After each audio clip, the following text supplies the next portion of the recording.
Hey everybody, Suzanne here with caregiverhaven.com. So today we're going to talk about something really important. 10 mental disorders every caregiver should know. And the reason I want to do this is because many caregivers start out thinking it's just a physical aspect of caregiving that they have to do, where their loved one will get disabilities such as, arthritis or their fear of falling, things like that. But that's not always the case. Mental disability is very, very common among seniors. And we're not just talking about dementia. Dementia, in terms of even Alzheimer's, is a very small part. It's more in the news than you see the other disabilities, mental disabilities that are out there. But it is important that we address these 10 very common mental disorders that are often found in the families. And there's a real important reason why. The mental disabilities lead to a dysfunctional relationship. Whereas the physical disabilities, we can see them, we can try to fix them, we can use tools for them. But when we get into the confusion, the behaviors that the senior has, we don't know necessarily what to do. And our relationships begin to dissolve. It's bad enough that in caregiving, the relationship is often a give, give, give. There is no give and take like in a healthy relationship. We're taking care of somebody we love. We're doing it out of the kindness of our hearts. We're doing it because we want to. But we also realize that there's not going to be a reciprocity there, that we're not going to get back from that person what we would have in the previous years of having a relationship with that person. So let's go ahead and take a look at this. What we're going to learn today, we're going to go over these 10 very common mental disorders or diseases, as in the case of dementia. And as we go through these, I'm going to try to explain what to look for and some things that you can do immediately to start verifying that this is something that you're worried about so the senior's doctor can address this and take care of this quickly for you. Because the last thing we want to do is say to the senior, well, this is just aging, when in fact they might just be depressed and they just might need a medication for it or therapy for it. There's a lot of things out there that mental health can do for our seniors that we're not really addressing because we don't know. So let's go ahead and look at these. First is dementia, and it's just not forgetfulness, of course. It's a significant cognitive decline, severe decline, and it disrupts their daily life. I think that's the big thing to look for, is how it disrupts their daily life. Dementia is an umbrella term, and under that you find Parkinson's and Lewy body and Alzheimer's. And again, dementia is something that's heard a lot in the news, but it is a small part of these other mental disorders that you may encounter with the one you love. So this does require, though, prompt intervention. And we do have ways of having it measured. We do have ways of confirming the diagnosis. A professional has to do that. But the first thing to do is begin journaling. And when I say journal, I say just keep a composition notebook. On some days, just write a date on the top page, on the top of the page, and then any kind of things that you see, or take a piece of paper, just write it real quickly on there and throw it in a basket. And then at the end of the day, write it into the journal. What day, what date, what time did this happen? And was there any stressor there? What was the stressor or the trigger that caused confusion, trouble completing tasks, poor judgment, noticeable personality changes? All of those are things that you want to start. You're going to notice them anyway. You might as well start writing it down in a composition notebook so that you can keep track of it to take to the senior's doctor and say, hold up, here's what I'm noticing. What do we need to do about it? So that is very important. Other things that you can do is consistency. It's going to reduce anxiety or confusion or behavioral issues. So, of course, you want to be consistent. We do it with our kids when we're raising them. Schools do it with the children, and adult daycare centers do it. It's They expect certain things. At 10 o'clock, they expect their snack. At noon, they expect to eat. At 3 o'clock, they expect a snack. These are things that all senior care facilities do throughout throughout the world, probably. Because these seniors are expecting this. So they have regular meals, regular rest periods. That doesn't mean they have to sleep. That means they can just, be quiet. There's quiet time. And they have certain activities that they have. So when they get there, what do they do? When they get to a daycare, what do they do? So the other thing you want to think about too is when you've got a senior you're taking care of and you've got a structure like this, and you've got, when they wake up, I take a half hour for them to wake and stretch and hydrate. And then we go for a short walk, or we talk for a little bit about how their evening was or how their sleep was. And then we have breakfast at a certain amount of time. And then we have our first activity of the day or something like that. Letting the senior know when the next activity is, or even laying out for them the plan you have for the day, is an amazing, amazing stress reducer for them. Now they know what you've got planned for the day, and it's not filled with too much stuff. Or if it is, they can say, hey, I'm not going to be able to do all this. So think about that, putting down the plan for the day so that they can go to look at it. You can even put it in that same composition notebook if you want to, but I suggest you put it somewhere else so they won't look at the notes you've been taking about them. Okay, depression. Recognizing these signs are persistent sadness, hopelessness, a withdrawal from activities. They don't feel like doing anything anymore, and they might even want to sleep a lot. Early detection is very important because if you don't do it, it can lead to worsening physical health and severe isolation. And then you can't even get them out for socialization, which is going to, speed up their aging quickly. So again, start taking detailed notes about their persistent low mood. Another thing they might even do is they might start getting, they could have been the nicest person in the world, and all of a sudden they're mean to other people. It's depression. It could be dementia. It could be agitation. But we have to sort these things out. We have to figure out which one it is, because a lot of these mental diseases look a lot alike and the symptoms cross over each other. It takes a professional to figure out the right diagnosis. I can't tell you how many misdiagnoses there are out there. It's unbelievable. But that irritability, the changes in appetite, the sleep patterns, all of that you want to keep track of. And even if you took just these signs and symptoms over to their doctor and said, hold up, I want to show you what's been occurring when and why I think it's occurring, what triggers made it occur, then a professional can look at that and say, yeah, we need to look deeper into this. Okay, another thing is, for some of the tips that you can do here is to ease the depression by scheduling regular social interaction or outdoor time. Nature always is an uplifter. Everybody that goes out in nature tends to be uplifted by it. So maybe a quick 5-minute walk, even if it's to the next mailbox, the neighbor's mailbox next door, and back again. If it's a wheelchair, so be it. Still, getting outdoor in fresh air is always going to enlighten somebody.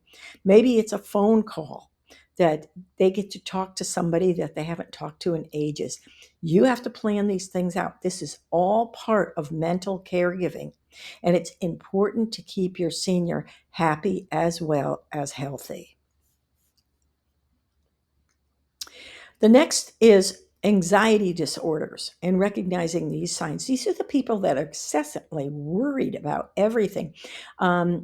Several seniors I've seen do this when they get in the car, and they're not driving, of course, but they're okay.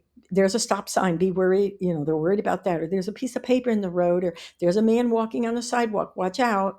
Okay, the light's going to turn yellow, and you have to stop. And I mean, they drive the driver crazy because they're constantly making comments. But they're scared. They're absolutely worried about it. And sometimes you have to put them in the back seat, and that's the best place for them to be. Maybe they don't worry so much there. But this leads to panic attacks too. They're worried about their children. Now, I'm not talking about the senior who, there are seniors that live together and their relationship is such, it is built on worry. And what they do is they find something wrong with their daughter, let's say. Their daughter's marriage is, oh, that's just not going along well. Well, these two feed off each other. That is their relationship that they've lived with for years, is trouble, for lack of a better word. So um, the son in law is a loser, or the grandchild isn't learning his ABCs properly, or the school system doesn't work like it used to, but the husband and wife tend to feed off each other.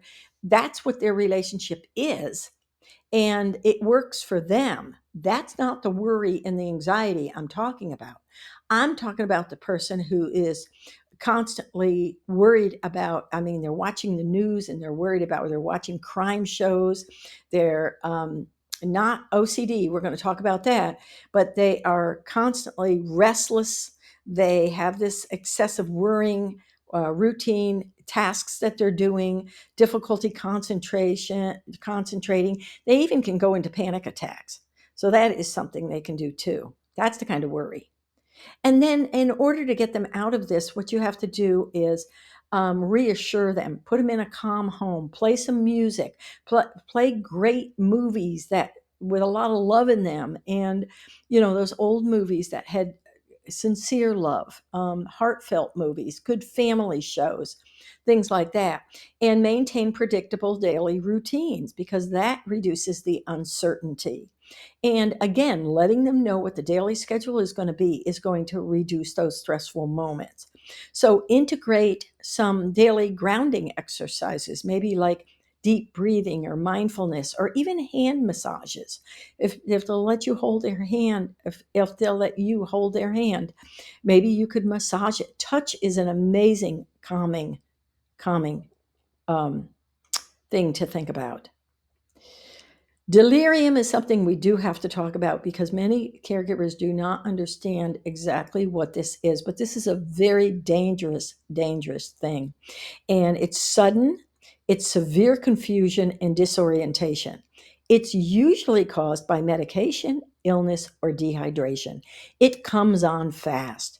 And this person is totally confused. They don't know where they are. They're scared. They don't know who you are. This is delirium, and it's not delusional.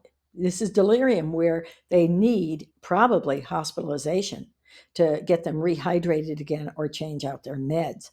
So journal these signs carefully. It's abrupt, this confusion. It's disorganized thinking, rapid mood shifts, hallucinations, sudden behavioral changes. This person could be as nice as anything, and the next minute they're like off the walls, and you don't know what's going on. You have to track the timing of this, the triggers of this, any changes in medication. Are they drinking enough water? Because it is so abrupt. It is quick when they go into this, and we've got to get them preferably to the hospital and the 911 immediately. They're as frightened as you are. That's delirium. So the best I can say here is constantly monitor their medications. When they get on a new medication, make sure of the side effects of it. Please ask the pharmacist. And hydrate. Make sure they are drinking their water. They never drink enough water, but one of the things you can do is put little cups around the house all over the place and just monitor if they're drinking the water in the cup. Mom, why don't you take a sip of that water? Dad, why don't you, hey, just gulp that down like a shot, just to get those little shot glass things and put some water in there and just have them walk around, gulp that down from time to time if that's what it takes to get this water down them. But keep them hydrated. It's very important. And measure out how much it is that they are drinking every day so you don't end up with delirium, end up in the emergency room going, I don't know what's wrong with them. They will test them for dehydration, and I guarantee that's one of the first things they'll do is IV fluids. So avoid that. Make sure they're drinking enough water. Bipolar disorder is not mentioned a lot because a lot of people think that this happens. Oh, they were never diagnosed with bipolar. Why would they start now? Well, it was a misdiagnosis or they were never diagnosed and they do have bipolar. So, bipolar in seniors involves the noticeable mood changes. They have episodes of significant depression where they won't even get out of bed. And then the next thing you know, all of a sudden they're elevated or they're in manic states with increased energy, even agitation or impulsiveness. I see this in seniors, especially when they're out and about socially. They all of a sudden, they're sitting in a restaurant and then they start talking to the couple next to them, and they're totally oblivious to the fact that these people don't even want to be talked to, but they're yakking away or telling jokes or laughing. They're up on stage, they're giddy, this kind of thing, and then they get home and they hit that hard depression, and they go back and forth. Monitor this, journal about this, see if you have a loved one that has these unbelievable mood swings. Recognition is critical because untreated episodes are going to lead to serious health and safety issues. When I'm talking about safety issues, I'm also talking about these people who have changed their sleep patterns, and worse, they have this horrible spending habit. Next thing you know, they're gambling away the life savings and your inheritance. And you're like, whoa, what just happened? They gave money to some phone call when they, who knows what. So they can affect financially too, as well as safety issues. So what do we do for something like this? So managing bipolar disorder is just basically carefully tracking your loved one's moods and medications effectively daily. Again, if it's a new medication, but consistency is the key here because these are mainly captured by mood swings. So if you see them being consistent, I wouldn't worry about this. But if their routines and regular sleep schedules are disrupted, if you see them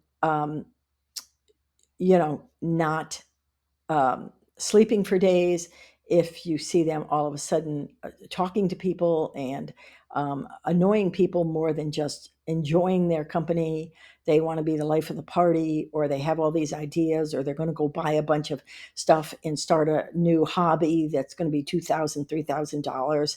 They're going to be rich overnight, things like this. Stop, journal this, and get this to the senior doctor. Okay, very, very important. Putting them to bed, very important. Soothing bedtime rituals are always good. Quiet activities like reading and gentle music, even tea, herbal tea of some kind for good quality sleeping is going to all reduce these mood swings, which they tend to have if they're not getting good sleep. So make sure everything is routine here as well. And then late life schizophrenia and recognizing these signs. And you're like, schizophrenia? We don't have schizophrenia in our family. Well, it typically emerges after age 65, and it involves episodes of hallucinations, delusions, and disorganized thoughts or speech. And what I mean here is that, well, we all kind of know what hallucinations are. I mean, they're seeing things that aren't there. They're thinking that Johnny is standing next to you, and there's no Johnny standing next to you. It's just you. That's a hallucination. Delusion we'll talk about in a few minutes, but recognizing these symptoms are you have to do it promptly because of the safety here. So journal the key behaviors, note the hallucinations or delusional comments. A delusional comment is, well, you just said it was 3 o'clock. No, I didn't. It's 1 o'clock. No, you said three. It's like, what are you, delusional? Yes, you may be. It's just simple things like that. Write them down real quickly before you forget them. Increased suspicion or paranoia is also a part of this. And again, this is why I say these mental disorders and diseases not necessarily confined to, oh, if they have this symptom, it's that. It takes a professional to truly get in there and figure out exactly what the diagnosis is, because most of the time they're misdiagnosed or not diagnosed. And it's very sad. They're on the wrong path of treatment because they were misdiagnosed. So you've got to give a professional all of your journal notes, everything you see, and let them do. It's almost like peeling back an onion, because you have to figure out one layer and then another layer and then another layer. Because again, delusions can show up in several of these mental diseases and disorders. So just document frequently and make sure you mention the severity. Make sure you mention the trigger that you think might have caused it, or no trigger. Write that down, because you're going to forget all this as you're documenting. Okay, I think I pretty much went over this. But when delusions or hallucinations do occur, what you want to do is you just want to calmly acknowledge the senior's emotional state here without reinforcing the false beliefs. Okay, just you have to gently redirect them or their attention to something familiar, some comforting activity. So if they, make some comment that, well, you just said it was 3 o'clock, or you said today's the day we're going to the park, when you never said that, you just say, you know what, let's look at this puzzle here. Let's do some work on here.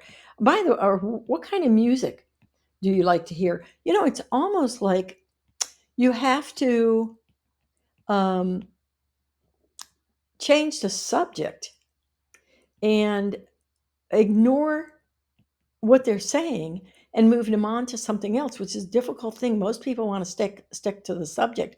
But if you notice, all politicians do this very well. On the news media, when they ask a politician a question, what color is the moon? The politician says, well, I really enjoy the trees that they've put on the beach. I think that's going to be a beautiful park. And you're like, what happened? But they never answer the question. You almost have to be like the politician and not answer or aggravate or um, you know, increase the conversation that your senior's doing. You have to change the subject and move it onto something else. So you might want to practice that. Sleep disorders. We've talked about this already, about a calming bedtime, nighttime ritual that you're going to give them.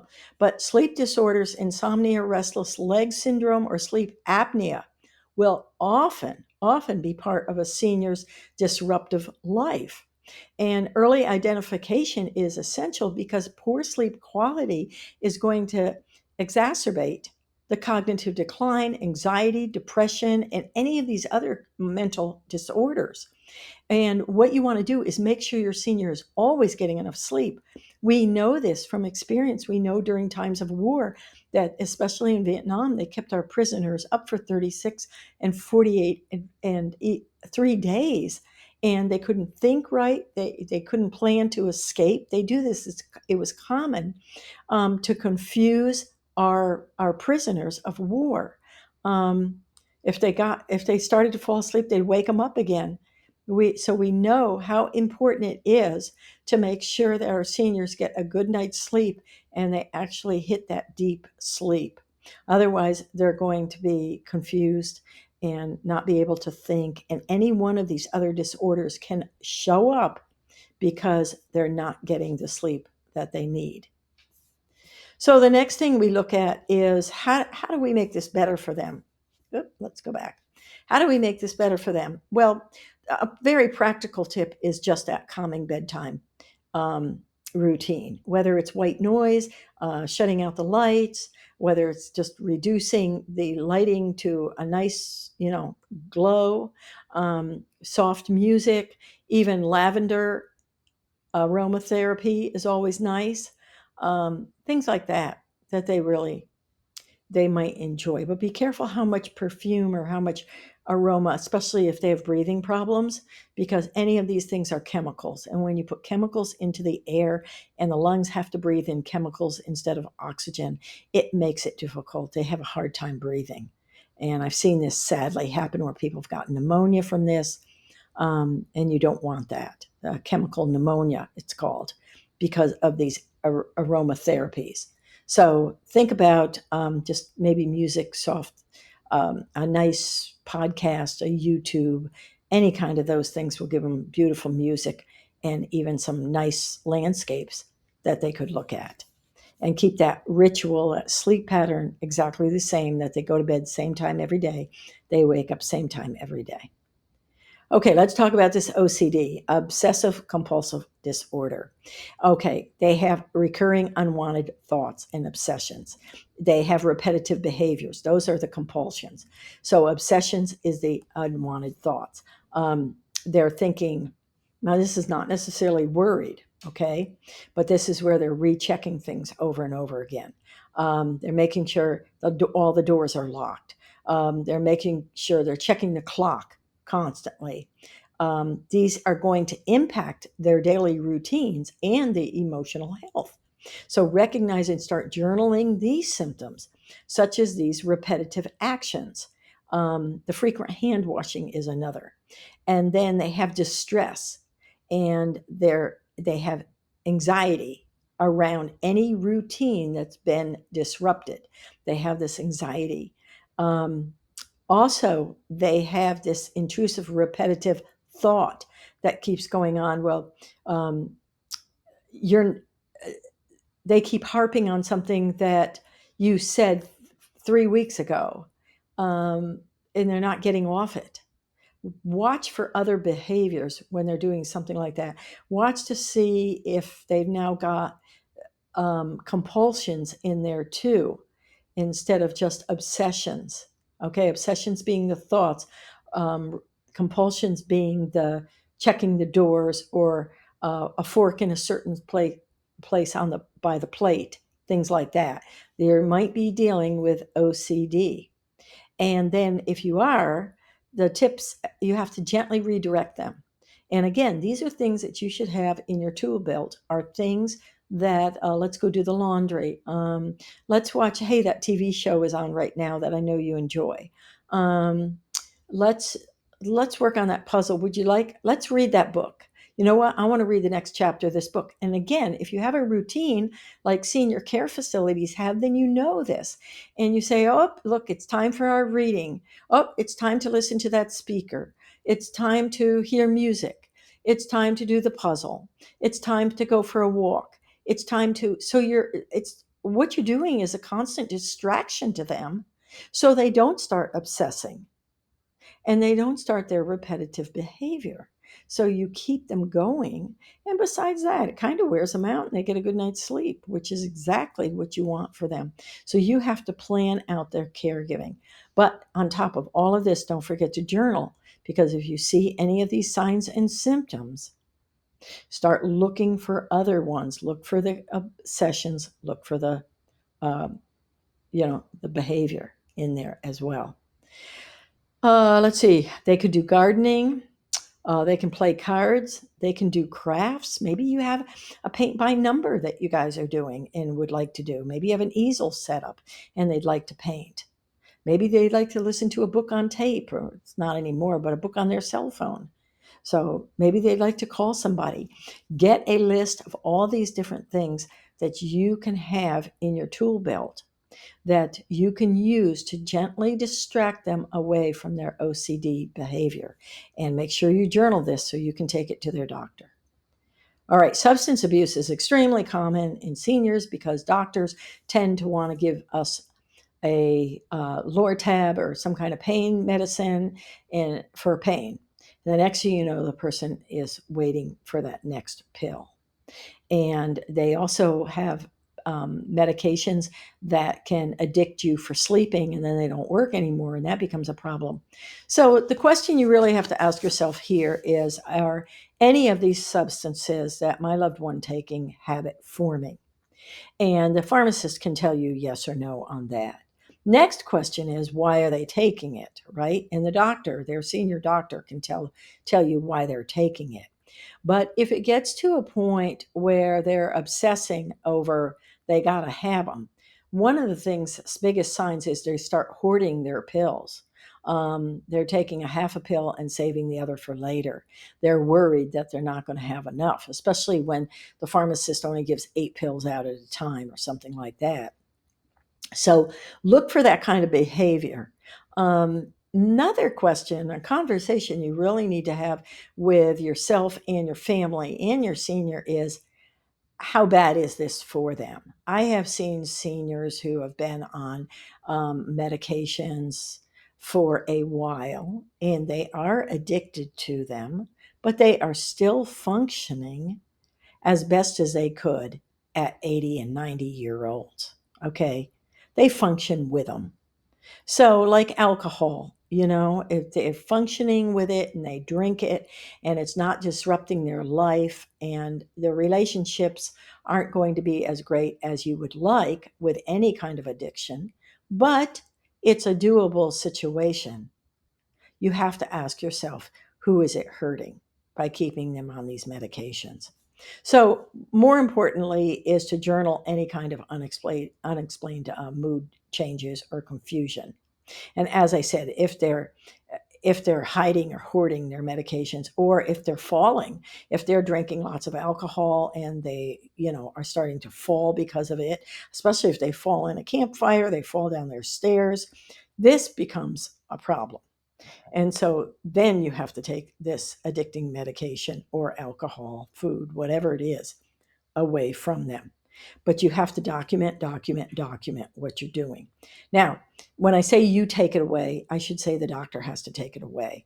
Unless it's alcohol, you have to put it in their medical chart if they are alcoholics, because if they happen to go in the hospital, the the nursing staff has to know if they're alcoholics, because they can't just withdraw from it.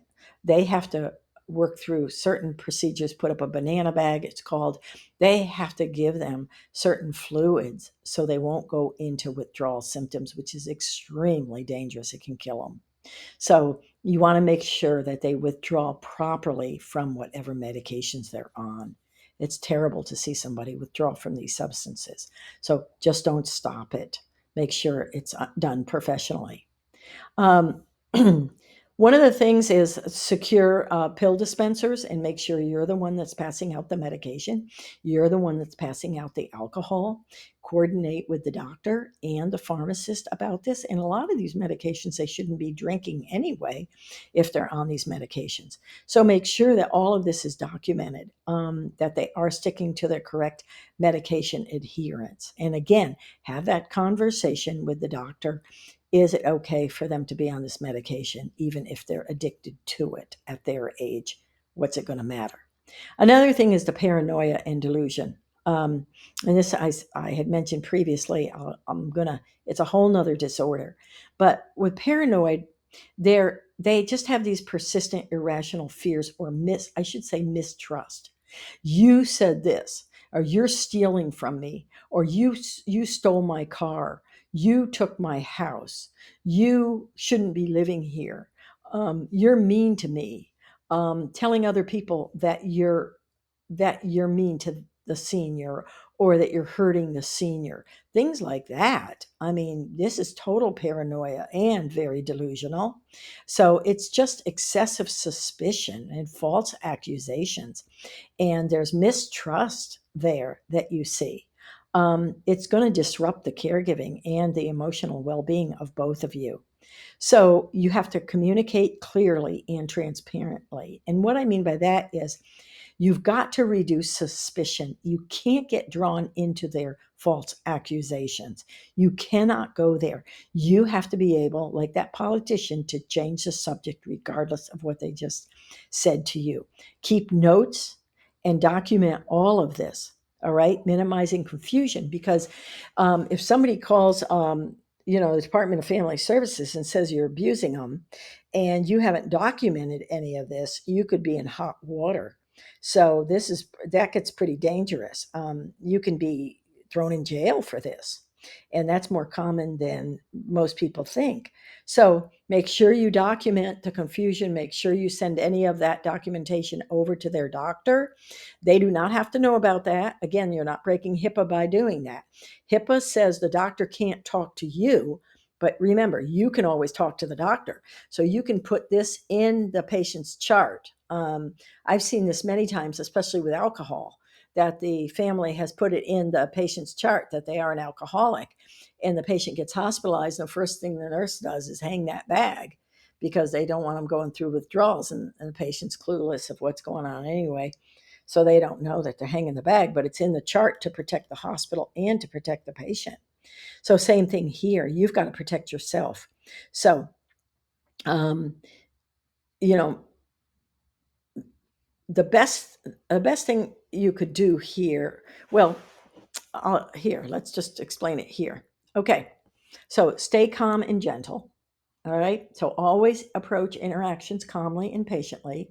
When they say, "You're stealing from me, you stole my ring that I had on the dresser when they left it on the bathroom sink," your tone and demeanor are going to matter greatly. And reacting defensively is going to escalate their anxiety. So you don't want to do that. And it just reinforces their mistrust. So just say, "Well, gosh, let's go see why it's not on the dresser.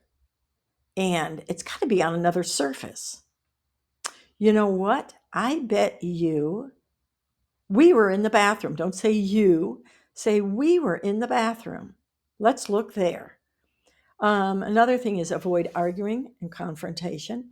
Don't argue with them about their delusions. Don't tell them they're delusional, especially. Even if their beliefs aren't true to them, those feelings are very, very real. They're true to them. So acknowledge their emotions without validating the delusion and say, "I see this situation is very upsetting for you. Why don't we sit down and talk about it and see what we can do about that?" And redirect their attention, as I've already said. Gently just redirect them to something else, like, "Oh, look, your favorite TV show's on," or, "Oh, look at the beauty, look at those flowers out there today." We do it with kids all the time to distract them. What you're doing here is distracting, and maybe even calming them with some music or gardening.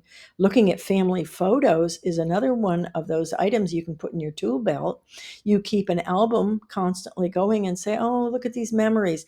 Cell phones do this too. They pop up memories of a trip, and they just pop up on your phone, and they even have music on them. So look at those memories on your cell phone. Create a predictable and transparent environment, and that's what I'm talking about, is give them transparency. Give them a list of things that they're going to plan out for the day, and say, "Oh, look, we're almost halfway done with this, and then we're going to do your favorite thing. We're going to read a book or read a chapter." Another is, um, the thing about predictability is you got to stick to it too. You can't do it one week and not do it the next week. They start to look forward to it, and they really feel safe. These mental disorders, they don't feel safe at all. They're scared. And so if you can be predictable, you can make them feel safe. And you don't have to tell them, "I'm going to give you a planned schedule so you can feel safe." They're going to not relate to that. Or you can't say, "I'm going to give you a predictable schedule because you're a late lifer for schizophrenia." You don't say that. You just make the schedule and you keep it and tweak it as you go, but keep it predictable. Document clearly, and this is what I'm talking about. You got to document this stuff, especially medications, especially finances, because if they're starting to spend all their money, and they're not going to have any left, you've got to document this. So they won't say, "You stole it," when they actually gave it to some guy over the phone. You could be in trouble for that. So make sure you document everything, and the sooner you do it and get it to their doctor or their attorney, the faster we're going to get them the right diagnosis. And that's what we're really ultimately looking for, is the proper diagnosis and the proper treatment plan. And then enhance their physical comfort. Paranoia is going to worsen with discomfort, and they have sensory issues too. When they're paranoid, the lights can be too bright, the noise can be too loud, a dripping water faucet. Listen to your house, listen to the house they live in. What is going on? What is causing this? Sometimes it's even a running fountain near a pool, especially if they back up to a pond or a place where there's a lot of trees and the leaves are rustling. Listen, these things can start to irritate them. They will become paranoid. So ensure, of course, that the lighting is proper. Make sure the noise level is proper, and that things are easy on the eyes for them. Okay, so those are the 10 mental disorders I want you to be aware of, because they are very common in the elderly and they are treatable. We just got to get the right diagnosis and we have to dig it out, and a professional will do this. And one more thing I just want to say real quickly is this. Many times, a psychiatrist, if you take them to a psychiatrist, they have a 15-minute appointment. They listen to your senior. Your senior tells them half the truth, not the whole truth. But your journaling, if you'll give that to the psychiatrist ahead of time so they can review that before they go in and see your senior, it will help tremendously.